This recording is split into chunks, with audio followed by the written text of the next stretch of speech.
Hi everyone, welcome to my YouTube channel. तो आज है हमारी पॉलिटी के हैंड नोट सीरीज की क्लास नंबर 16 और आज की क्लास में हम 3 टॉपिक्स को कवर करेंगे।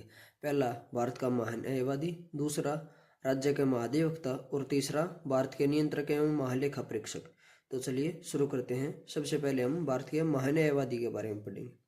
भारत का महान्यायवादी, जिसका वर्णन संविधान के अनुच्छेद 76 में दिया गया है। महान्यायवादी भारत सरकार का सर्वप्रथम विधि अधिकारी होता है। यह न तो संसद का सदस्य होता है और न ही मंत्रिमंडल का, लेकिन यह किसी भी सदन में अथवा उनकी समितियों में बोल सकता है, किंतु इसे मत देने का अधिकार नहीं है, जिसका वर्णन संविधान के अनुच्छेद 88 में दिया गया है। नेक्स्ट पॉइंट, महान्यायवादी की नियुक्ति राष्ट्रपति करता है तथा वह उसके प्रसाद पर्यंत पद धारण करता है।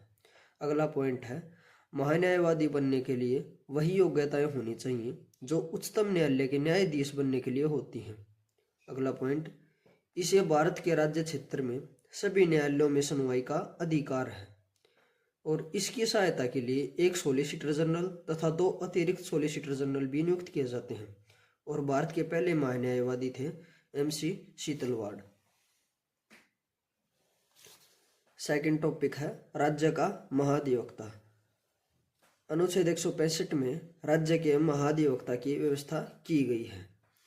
यह राज्य का सर्वोच्च कानून अधिकारी होता है। महाधिवक्ता की नियुक्ति राज्यपाल द्वारा की जाती है। राज्यपाल ऐसे व्यक्ति को महाधिवक्ता नियुक्त करता है जिसमें उच्च न्यायालय का न्यायाधीश बनने की योग्यता हो। यह अपने पद पर राज्यपाल के प्रसाद पर्यंत तक रहता है। अब महाधिवक्ता के कार्य। राज्य सरकार को विधि संबंधी ऐसे विषयों पर सलाह दे जो राष्ट्रपति द्वारा सौंपे गए हों।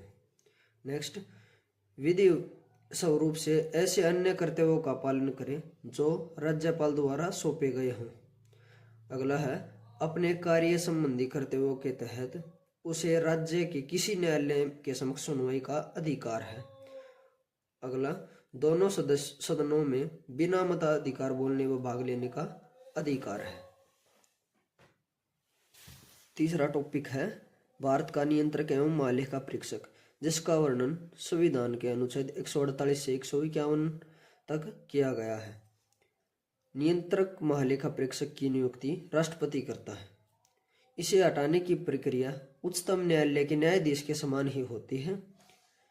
इसकी पदावधि पद ग्रहण करने की तिथि से 6 वर्ष होगी, लेकिन इससे पूर्व यदि 65 वर्ष की आयु प्राप्त कर लेता है तो अवकाश ग्रहण कर लेगा।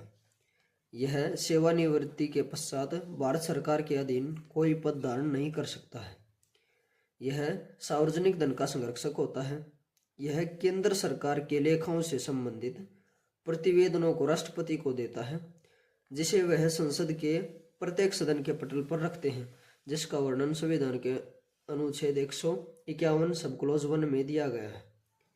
यह किसी राज्य के लेखाओं से संबंधित प्रतिवेदनों को उस राज्य के राज्यपाल को देता है, जिसे वह उस राज्य के विधानमंडल के पटल पर रखते हैं। नियंत्रक एवं महालेखा परीक्षक राष्ट्रपति को 3 लेखाओं से लेखा परीक्षा प्रतिवेदन प्रस्तुत करता है। पहला, विनियोग लेखाओं पर लेखा रिपोर्ट, दूसरा वित्त लेखाओं पर लेखा रिपोर्ट और तीसरा सरकारी उपक्रमों पर लेखा रिपोर्ट।